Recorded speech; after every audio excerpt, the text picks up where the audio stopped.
Salut la team, c'est Marvin, j'espère que vous allez bien, ça me fait trop plaisir de vous retrouver aujourd'hui dans cette nouvelle vidéo. Pour ceux qui ont suivi, j'étais censé être en vacances, nous sommes le 28 juillet et encore ce matin j'étais à la Croix-Valmer dans les bureaux de Studio Atmos et j'ai eu un manque de chantier et surtout plein de raisons de revenir sur le chantier en urgence. Je vais vous expliquer tout ça dans un instant. Aujourd'hui dans cette vidéo on va poser principalement du gazon synthétique. La dernière vidéo on avait posé le gazon naturel sur l'arrière de la maison. Aujourd'hui on va poser le gazon naturel sur le synthétique, je vais y arriver, je suis encore un petit peu en vacances, sur l'avant de la maison juste derrière moi. Mais avant tout et avant de poser ça, on va prendre des mesures. Je suis accompagné d'une personnalité de plus en plus connue sur les réseaux sociaux. Je vais le teaser bien comme il faut. Il est en train de me faire bouger le trépied, cet enfoiré. J'ai nommé Julien. Attention.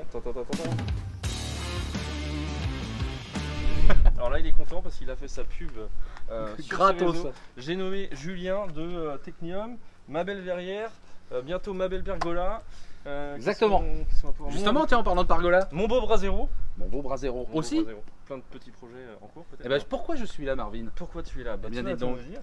Eh bien, à la base, ce qui se passe, c'est que j'avais prévu des pergolas en bois sur l'arrière, comme était prévu sur les plans et les visuels 3D que je remettrai au même moment, et j'ai changé d'avis. Entre temps, il y a le plus gros gratteur de notoriété des réseaux sociaux. J'ai renommé Julien de Sons of Metallery. Je mettrai son Instagram en plein milieu ici pour que vous le voyez. Allez le follow, allez vous abonner, ça lui fera plaisir. Ouais. Et je fais ça que pour ça de toute façon. Il est là pour ça. Et j'ai rencontré Julien qui m'a dit mais t'as une belle pergola à faire, mets-moi sur le coup. Et je me suis dit pourquoi pas, on va faire un truc quali, on va faire un truc encore plus beau que ce qui était prévu. Donc aujourd'hui qu'est-ce qu'on va faire? Bah oui. Ouais. Mais on va faire une pergola, on va prendre des cotes aujourd'hui. Non, on va prendre des cotes. On va prendre des cotes pour faire la pergola. Si tu me fais la pergola dans la journée, ça me va. Elle sera pas quali si je la fais dans la journée. Les clients seront contents. Donc, sans plus attendre, on va se faire une petite prise de cote. On va expliquer un peu le principe, tout ce qui va se passer. Et puis logiquement, la pergola arrive d'ici demain. Eh bien, allons-y, Marvin.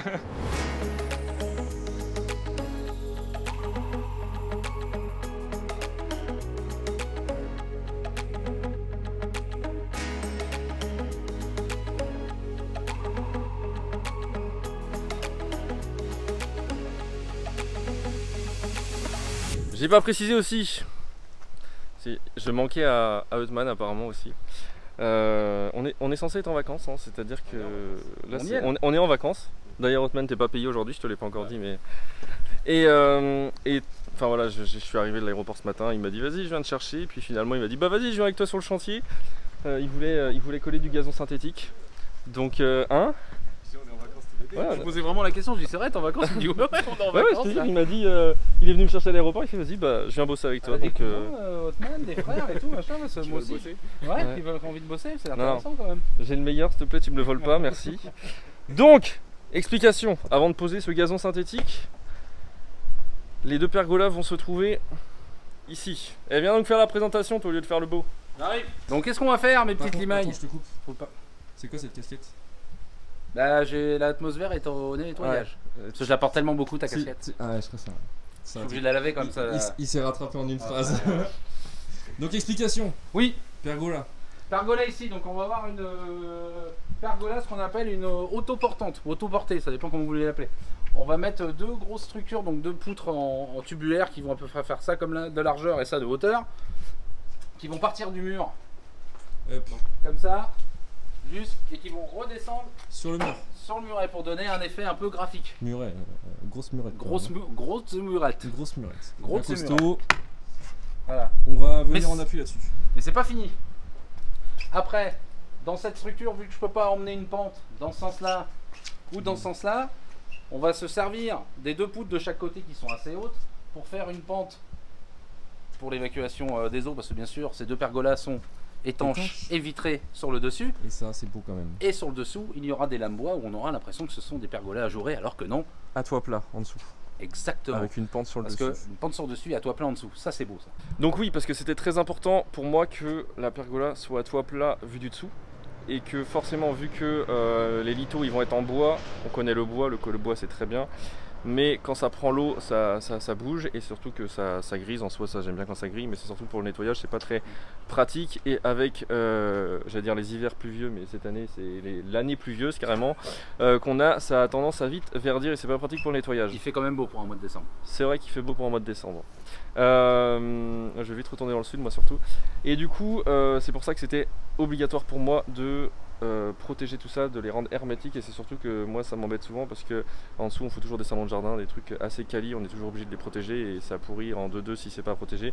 Donc là j'ai dit pergola couverte et le monsieur ici m'a dit c'est possible. Exactement. De quelle couleur va être cette C'est une couleur thermolacage imitation rouille qu'on appelle aussi plus communément Mars. couleur Il y a Mars? plusieurs Mars, il y a Mars, il y a plein de numéros, mais C'est exactement la même couleur que je vais utiliser sur le portail sur ton avant portail. et sur le portail arrière. Donc ça c'était pour la première pergola. La petite. La petite. Et la seconde? Ça va être moins marrant. Donc là, la seconde, c'est quelque chose. Il s'est fait Donc, caca comme vous dessus, mais voyez, il là, le on dit a pas. quasiment, on va, monsieur qui est derrière la caméra ne veut pas de poteau Je suis un peu chiant. parce qu'il est un Moi, peu chiant. je dis tout dans l'esthétique. Que ce soit pratique, esthétique, On s'en fout. après la technicité je peux pas le savoir. Voilà. C'est ton boulot. Donc là, en fait, on va voir, imaginez, là, on va avoir une pergola ici avec une seule poutre qui va tenir tout l'ensemble. Toi, tu peux rester là faire la poutre. Hein? Tu fais une belle poutre, je trouve. Que je fasse la poutre? Ah non, la poutre droite, si tu veux. Poutre droite comme ça. Donc là, on va mettre une grande poutre sur toute la longueur, qui va être assez grande. Je pense qu'on va être dans les 45-50 cm de hauteur, qui va nous permettre de faire une pente inversée. C'est-à-dire pour la partie étanchéité, on va avoir des chevrons vitrés avec une pente inversée qui va venir en descendre contre le mur avec un petit chéneau contre le mur. On fera l'évacuation, on récupérera l'évacuation d'ici. Bien joué. Et après, sur le dessous, il y aura des fixations pour que notre cher Marvin puisse mettre ses petits litos. Et pareil, même principe, vous aurez la pergola avec une grosse poutre et le dessous, vous aurez l'impression que ça sera tout droit. Alors qu'au-dessus, il y aura de la pente pour l'évacuation. Malin. Ça, Malinx le Julien. Pas con, hein. Et pas con. Hein. Non, je pense que ça va vraiment être stylé. Donc les deux pergolas vont être couleur, je vais dire couleur Corten, c'est parce que le reste du jardin, les bordures étaient couleur Corten et je voulais vraiment rester dans cet esprit. Là, le gros avantage de la structure, c'est de l'acier, c'est ça? C'est de l'acier, c'est-à-dire que c'est résistant, c'est quand même un matériau noble malgré tout, hein, malgré ce que certains peuvent penser. L'acier c'est noble, c'est recyclable. Ça dure dans le temps. Ça dure dans le temps. Si c'est bien traité, bien sûr, les structures seront galvanisées. Je ne vais pas juste faire un thermolacage dessus, sinon dans un an ou deux, le monsieur il va me rappeler, il va me dire mes clients ils sont pris leur pergola sur la tête. Ça non, c'est hors de question. Surtout qu'après je vais revenir sur le chantier, donc si dans 2 ans c'est mort, et ben je dirais allez unfollow lui là qui m'a fait cette pergola il y a 2 ans et qui est en train de tomber en ruine. Donc voilà, donc là on va se mettre à prendre les mesures. On va arrêter de rigoler. Oui, parce que je suis pas venu pour rigoler. Moi. Et puis bah non, bien je suis sûr. venu pour gratter un peu d'abonnés, Ouais. et je suis surtout pas venu pour rigoler. Allez le unfollow plus. Bien sûr. Et parce que monsieur est Instagrammeur, youtubeur, gratteur, métalleur, vitrieur. il a toutes les facettes. Voilà. Et j'ai pas précisé, mais si on a précisé qu'on mettait du verre par dessus. Bien sûr. Bien sûr. Verre Bah, feuilleté, verre sécurité. Mais au moins le verre, pareil, verre, matériau noble, Voilà. recyclable. On est que en matériaux nobles, recyclables Voilà. et classe. ça risque pas de chauffer en dessous. Alors, ça reste quand même toujours du verre, mais c'est un verre qui est traité, qui a un traitement faible émissivité, même si c'est pas un double vitrage, il y a quand même un traitement qui atténue, qui renvoie les rayons du soleil en fait, ça atténue. Donc ça fera Après, pas. si tu veux vraiment ne pas avoir de problème que ça chauffe, tu fais la pergola en parpaing. Et là, t'as pas de problème. Sans fenêtre, sans rien. 80 Fais un cm. bunker en béton et là, 80 cm de et là, parpaing. il fait moins 12. Non mais de toute façon en fait tu vas faire vraiment ce qui va donner enfin voilà, ça sera toujours moins ça tapera toujours moins que le soleil et c'est surtout que c'est les litos en fait en bois qui vont servir d'ombrière et je pense pas du tout que ça devrait chauffer. Moi je sais que j'en ai déjà vu des pergolas comme ça dans le sud principalement, c'est ce qui est vraiment beaucoup utilisé et en plus voilà là il y a une grande ouverture de 7 mètres donc je pense vraiment pas que ça fera effet de serre ou que ça sera plus chaud en dessous qu'à l'extérieur. Donc si vous avez hâte de voir cette pause déjà, on like, on s'abonne, on active les notifications et nous on se met au travail.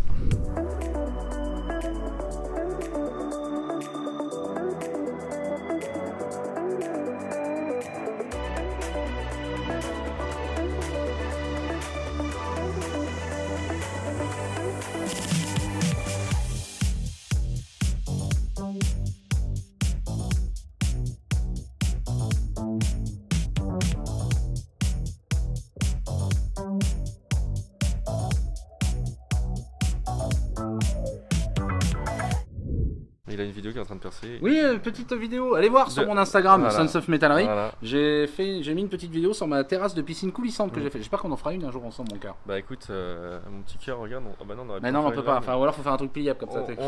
Ah, ça pourrait être un concept. Ça existe. Ah, ça existe déjà, bon. Bien sûr. Bah écoute, ça y est, code prise. Code prise. Il n'y a plus qu'à bosser. Eh ben, je vais retourner dans ma Sarthe, manger mes rillettes. Dans ta Sarthe, il a fait le déplacement exprès. Et bah moi aussi, je suis revenu quand même du sud exprès Oui, pour ces pour mesures. moi.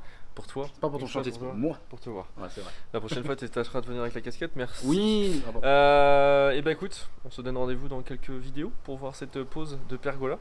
Et puis bah, je vous ai déjà dit, on n'hésite pas à aller le suivre, même si je pense que vous avez tous compris. Non mais en vrai, il fait vraiment du bon travail. Et c'est ce que je disais. On croit que je t'ai payé, arrête. Grave. On se dit, ouais, il a encore pas payé ça. Il y a quelque chose c'est pas vrai. Il y a quelque C'est chose pas que vrai. j'aime beaucoup, c'est que moi je suis un peu farfelu dans ma tête des fois et je demande toujours des trucs qui sont un petit peu difficilement réalisables. Et généralement quand on rencontre des professionnels, ils disent ouais, difficile.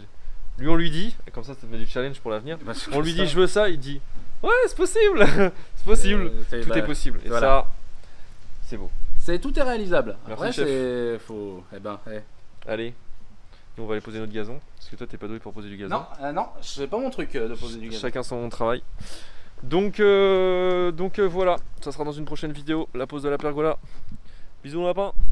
Ciao les gars, c'est Hotman. On dit salut la team normalement. Ça, oui, c'est vrai. Et tu peux leur dire de liker, s'abonner, partager. Salut mes petites limailles, abonnez-vous à ma chaîne et salut la team. Ciao. Dégage. Allez, je m'en vais. Allez, c'est parti, on se met à poser le gazon synthétique. Là, il y a Julien qui est parti. On a bien discuté et puis on a pris toutes les codes pour les pergolas. Donc ça, maintenant c'est fait. Il n'y a plus qu'à attendre la conception des pergolas. On verra ça dans une prochaine vidéo. Donc le gazon se trouve dans ce rouleau. Il y a 25 mètres carrés. C'est un rouleau de c'est ça, par 12 mètres 50, je crois, de mémoire. Et en fait, on va venir le positionner sur la bande du roulement du milieu ici, ainsi que sur, dans les joints de dilatation et les joints de dilatation, voilà, entre le travertin, voilà, tout simplement. Et pourquoi j'ai mis du gazon synthétique, je vais le repréciser, puisqu'à chaque fois on me dit t'aurais pu mettre du naturel, le synthétique ça a tendance à ne pas plaire.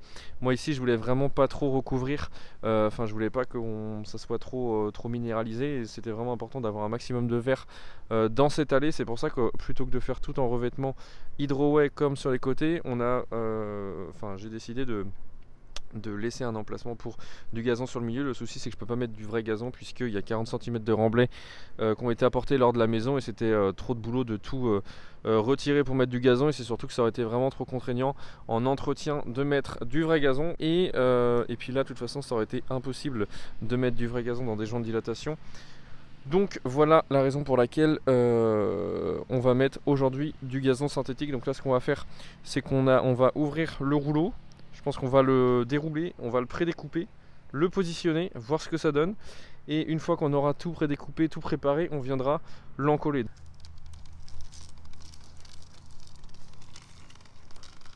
Ça c'est très très bon. Donc là pour l'instant, forcément, le gazon est plaqué, puisqu'avec le poids du rouleau, tous les brins sont collés. Mais vous allez voir qu'une fois qu'il va être brossé, il est vraiment assez incroyable ce gazon.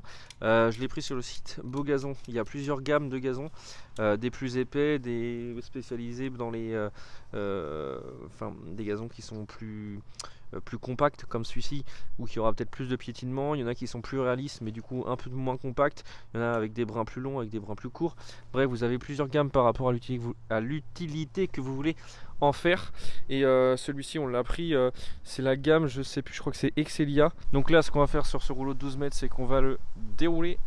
Je pense qu'on va devoir le mettre dans l'autre sens, parce qu'on peut voir que la couture, ça va être assez simple de découper. Il suffit juste de couper au milieu d'une couture, forcément pour éviter d'effilocher le rouleau. Donc on va le mettre à l'envers, découper toute une bande d'1 mètre, et pareil sur l'autre morceau. Forcément, logiquement ça fait 2 mètres, donc il n'y aura pas de chute.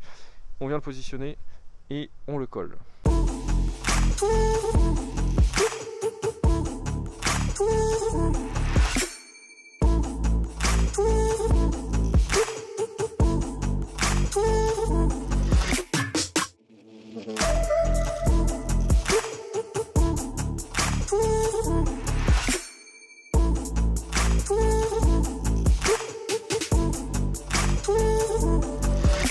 ce qu'on a fait, c'est que plutôt que de le ramener, on l'a replié en deux. On a besoin de 99,5, on a 1 mètre entre les deux, mais on va couper un tout petit peu plus juste pour que ça passe partout. Et on va couper à 99, donc je pense soit juste entre ici ou ici. Je pense plus 99, là on est à 98,5. Ouais, attends, parce que c'est pas... Ouais, donc on va couper entre cette fibre là et cette fibre là. Et voilà, on va couper ça au cutter sur toute la longueur. Voilà, donc on peut voir en coupant bien entre les deux, il n'y a aucun brin de coupé, ça s'effiloche pas, c'est vraiment top. Et on peut le voir, la qualité du gazon, elle est vraiment incroyable, je trouve. C'est pratique la pelouse, hein. Là on a un grand morceau qu'il va falloir qu'on recoupe. On va d'abord fixer celui-ci. Donc là forcément, encore une fois je leur dis, comme les poils sont brossés d'un seul sens, ça fait un petit peu plastifié, mais ça va vraiment disparaître.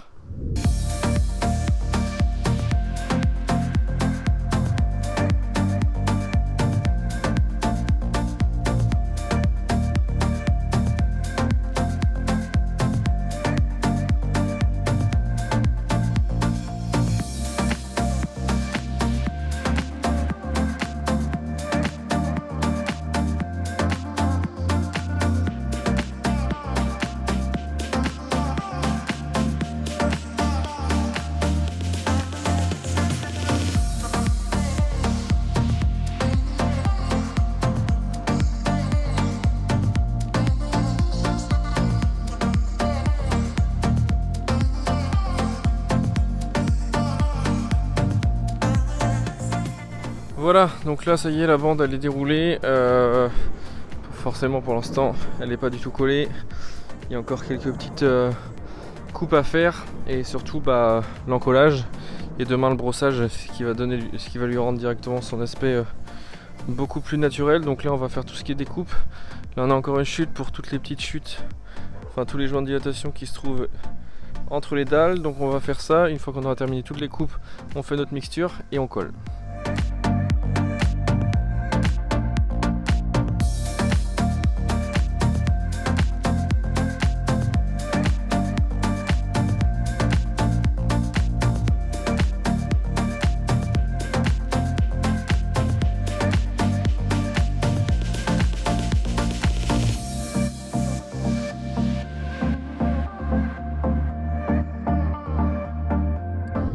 Donc voilà, ça y est, ça commence à prendre forme, c'est trop beau, on est trop content.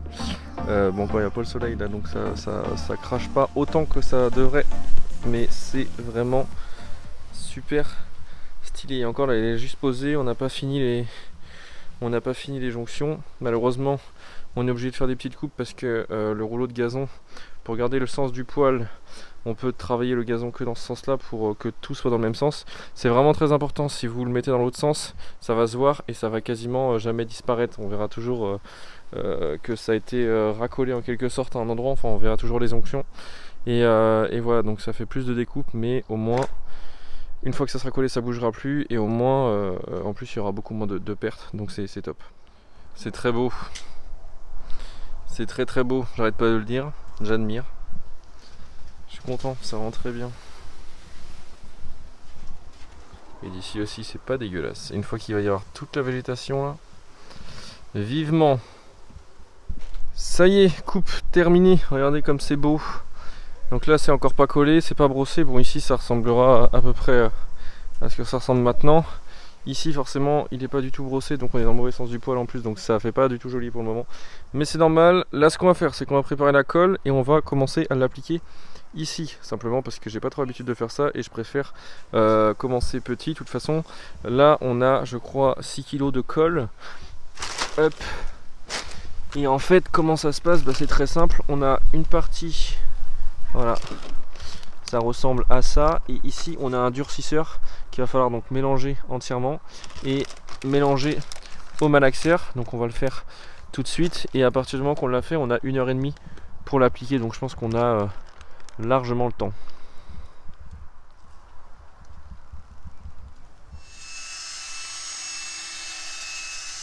Bon, pour le coup là ça va être un peu galère puisque on savait pas trop comment étaler ça, c'est à dire que sur une grande surface logiquement on peut étaler ça avec soit une spatule, un peigne, peu importe, mais ici on a vraiment peu d'espace, donc j'ai essayé une autre technique.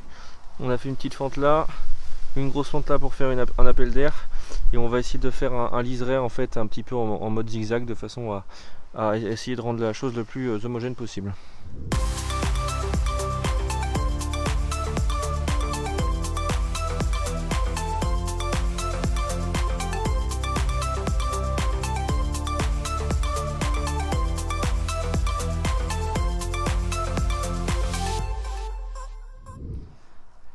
Et bah franchement, ma technique, toute bête, mais plutôt pas mal, ça a bien marché. Bien qu'on a failli en mettre à côté avec le vent, mais comme ici. Mais voilà, le but là c'était pas d'en mettre non plus des tonnes, c'est de faire un petit boudin comme si c'était du silicone. Et surtout, de bien faire les jonctions. Magnifique. Et de bien appuyer de façon à ce que ça prenne bien.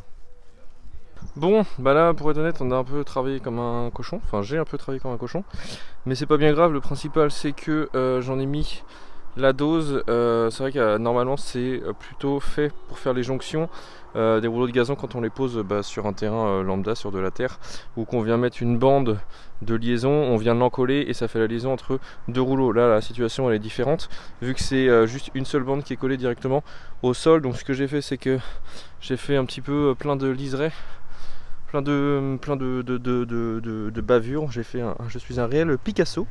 Et là on va du coup recoller, j'arrive plus à parler, on va du tout recoller l'autre partie sur ça, bien marcher dessus, je pense que ça collera largement suffisamment. Il n'y a pas besoin d'en mettre beaucoup plus. Le souci c'est qu'il va manquer de la colle, donc je pense que je vais avoir de quoi terminer cette bande là, mais je vais pas avoir de quoi terminer ici, donc il faudra que j'en rachète.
Retour sur le chantier 24 heures après, donc là je suis super content parce que le gazon a l'air d'avoir bien pris, il a bien poussé pendant la nuit.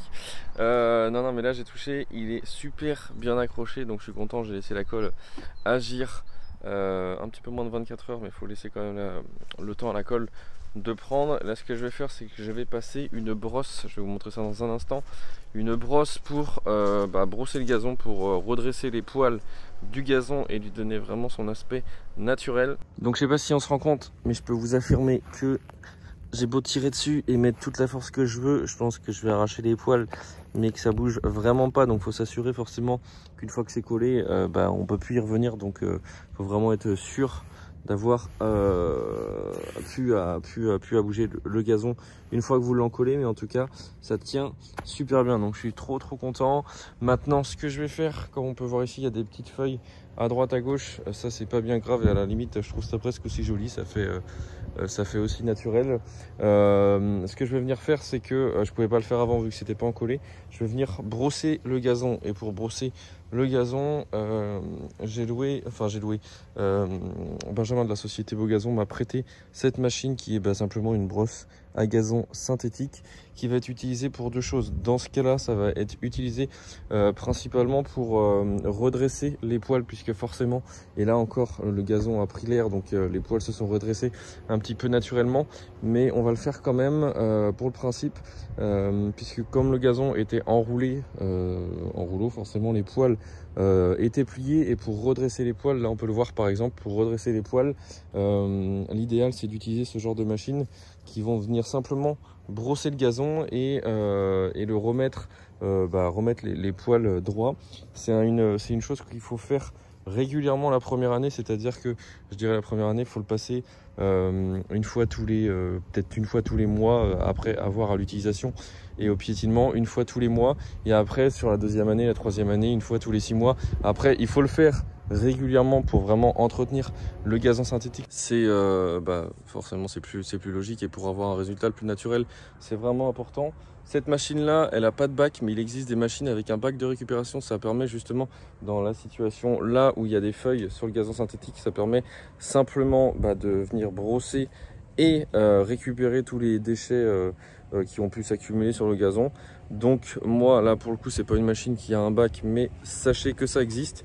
Donc là je vais brancher la petite machine, passer sur la bande. Moi j'ai de la chance, j'ai pas grand chose à faire, donc je pense que je vais faire 1 ou 2 allers-retours, ça devrait suffire. Et puis voilà, ça sera fait et ça sera beau.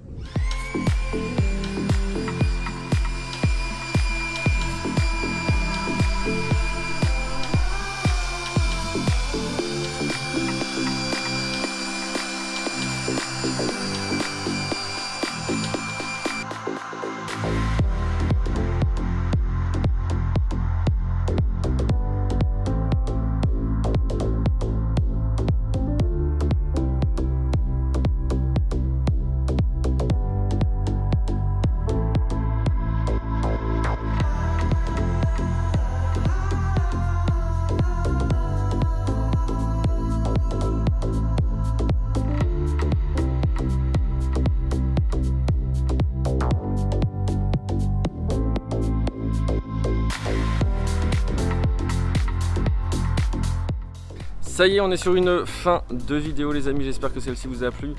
En tout cas, moi je peux vous dire que sur le chantier, le résultat il est vraiment hyper réaliste. Alors là vous devez sans doute vous dire pas trop, parce que c'est vrai que là ça fait un petit peu trop parfait. Forcément il n'y a pas les plantes, la fin des plantes, et d'ailleurs ça sera le sujet de la prochaine vidéo. Donc j'en profite pour vous dire, abonnez-vous, activez la cloche des notifications pour pas louper la prochaine vidéo qui, je peux vous le dire, va être ouf, parce que si vous savez les plantes qui vont arriver, ça va être incroyable.